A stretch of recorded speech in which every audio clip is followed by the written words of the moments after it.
Hey guys, so Legion, like the best Marvel television show ever created, ever, just ended this last Sunday.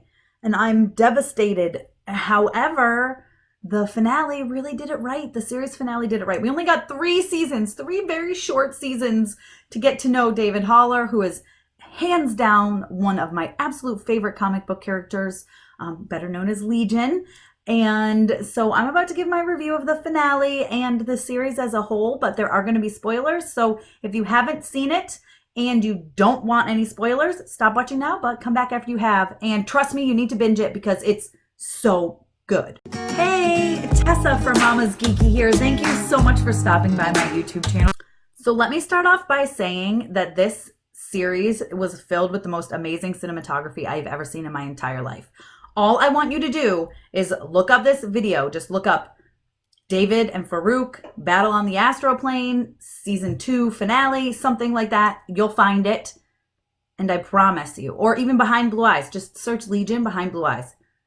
Phenomenal. Exactly what I would have pictured happening. Like what happened in the comics literally happens on the screen. It's amazing. And we were not not given enough. Like, I get saying the story's been told. We know how to end it. We want to end it. This is how we're going to end it. We want to end it on our terms. And doing that with season 3. I understand. However, you guys, this series was so good and I'm so sad that it's over. I feel like we didn't even scratch the surface of what could be done. However, the finale was just really good. They tied everything up sort of and left it with so much more going to happen. So let's dive into the spoilers. Basically, long story short, let's catch you up to the finale. David, made to think he's crazy, right? Even tried to kill himself once when he was a younger guy. Just met this girl, Sid, who also thought she was crazy in a mental institution. Turns out they both just have powers. But also Legion did have something living in his head called the Shadow King, also known as Amal Farouk. If you know the comic books, you know this stuff already. So basically, when he realizes that, he tries to get him out, and he does get him out. And season 3, then he kind of messes things up with Sid, by the way. Messes things up. They fall in love. It's beautiful. He messes things up. He kind of rapes her, sort of. It's not, I mean, it's like his astro self, like not his real self. It's weird. It's hard to explain, but it's not, he breaks her trust, basically. Let's put it that way, okay? And so he does that, and then she kind of forgives him for that a little, but not really. But then, like, he also kind of, like, messes with her head. Like, he totally makes her forget things and think certain things, because that's his powers, right? He has telepathy and like, he's crazy. Like, he can go and he can mess people's thoughts up. But he's, like, crazy powerful. Like, hands down the most powerful mutant ever. Because his father is, dun dun dun, Charles Xavier. Yes, the Charles Xavier, Professor X. You guys know him. If you don't know him, pick up an X-Men comic book. Just pick one up and you'll figure it out. But yeah, so that's his dad. But his dad gave him away at a very young age, put him up for adoption, whatever. And so, yeah, so he's crazy powerful. He's like insanely powerful. And in the comics, by the way, he kills his dad. So I was really hoping they weren't going to go that route in the show, and they didn't, luckily. Like, I was like, please don't, please don't, please don't, because it could have happened, especially in the end. Like, I was like, oh my God, is this going to happen? Please, I don't want this to happen. He accidentally kills his father. He's trying to kill Magneto. That's a whole thing. I think that series is called I think it's Age of X. There's so many names that are all like of X, but I think it's Age of X, or Age of Apocalypse. I don't know. Look, but I'd have to find out exactly what the series is called. Worth reading, though. 1,000,000 times over worth of reading. I think maybe it's the beginning of Age of Apocalypse. Age of X. Anyways, that's neither here nor there. But, so we're coming to, he's basically figured out that the Shadow King, Amal Farouk, was living in his head. Now, he's gotten them all out, but he's like, I need to go back in time. So he tries to find a time traveler, which he does find. Her name is Switch, and she's awesome. And he's like, so this was the beginning of the season. He's like, I need to go back and change time. That's what I'm going to do. I'm going to go back. I'm going to stop my dad from fighting Amal Farouk, because that's what happened. Charles and Amal Farouk fight on the astroplane. And Charles pushes them all out, but he accidentally locks them all in David's head.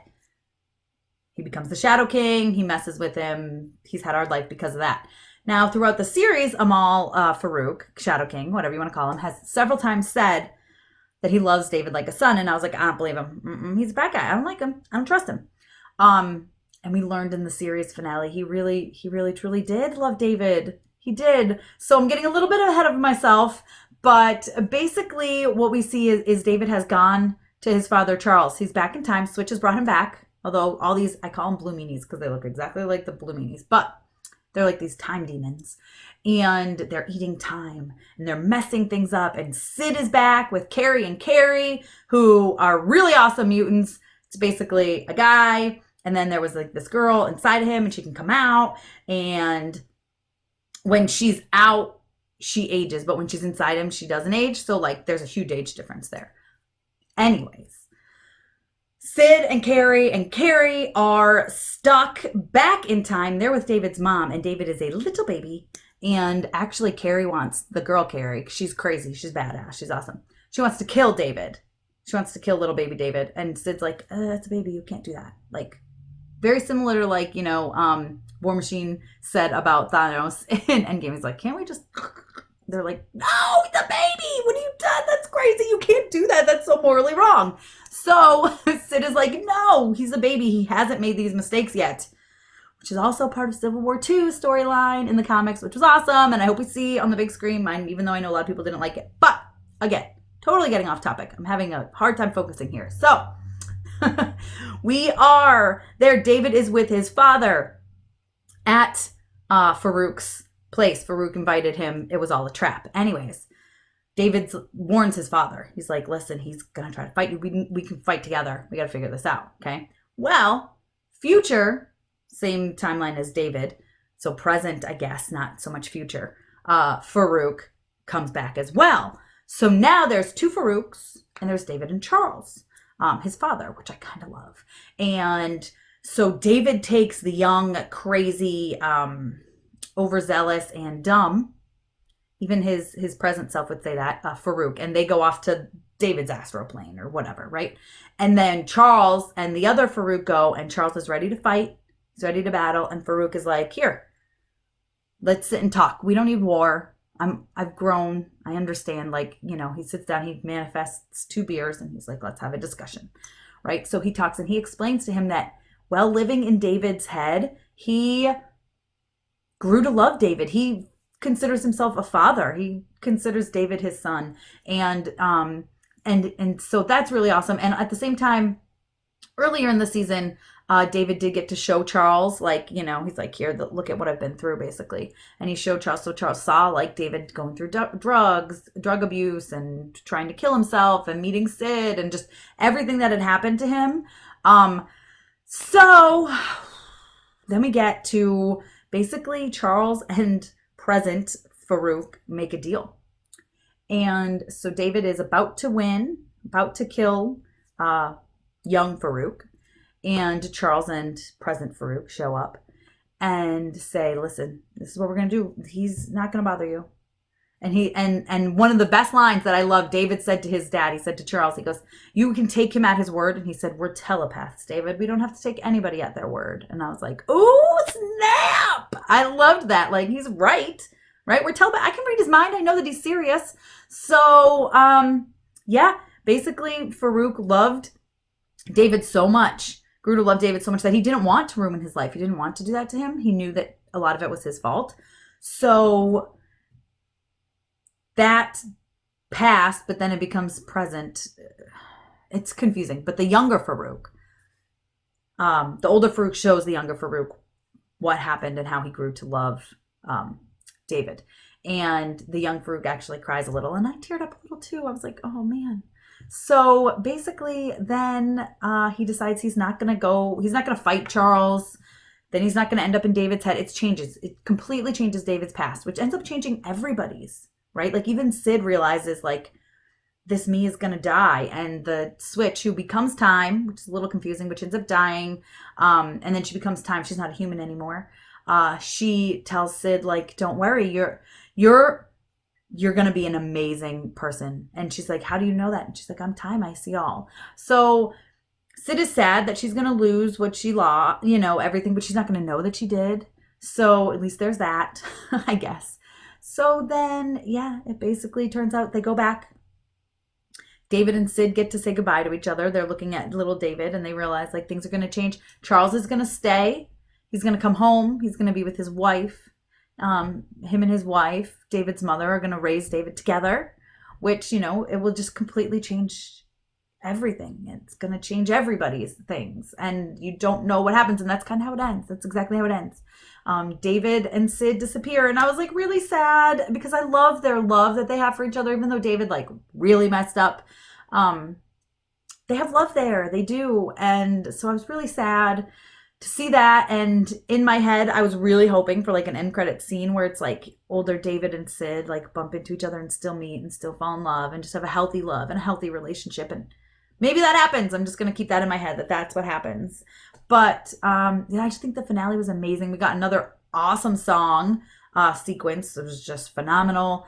But just the whole show is so good. And the story is fantastic. But the cinematography is like nothing you have ever seen before, guys. It's just absolutely amazing. I loved it. I've been rambling for so long, but I mean, I give the whole entire series an A++++, 1,000 out of 1,000, 10 out of 10. Just absolutely amazing. And they killed it. Absolutely killed it with this finale. I'm so sad to see it go, but man, I loved watching it. And it's something that I might rewatch soon. Like I would totally binge the whole series again. So if you haven't seen it, you just got all the spoilers, but still watch it because there's so much in between that I didn't tell you. Definitely watch it. You guys, you're going to love it. If you love Marvel, even if you don't love Marvel, you're going to love it. But Legion, man, he's one of the most amazing mutants that there is. So I was excited to see him as a character and have his own show. And Dan Stevens just crushes it. Like, I couldn't believe when I found out he was the Beast. I was like, what? This is Legion? Like, he's the Beast in Disney's live action Beauty and the Beast. He's in Downton Abbey. Like, that guy can act. He's amazing. And he can sing, too, by the way. But let me know if you've seen it. What did you think in the comments? Be sure to give me a thumbs up. Don't forget, you guys can follow me over on Instagram and Twitter. I'm at Mama's Geeky over there. Same as here, MAMASGEEKY. Of course, please subscribe to my YouTube channel and check out my TeePublic store because I have some awesome t-shirts like this one with Brothor and Korg and Meek. It's amazing. But there's just so many awesome shirts there that you definitely should check it out. Yeah, and thanks for taking the time to watch this, guys. Bye.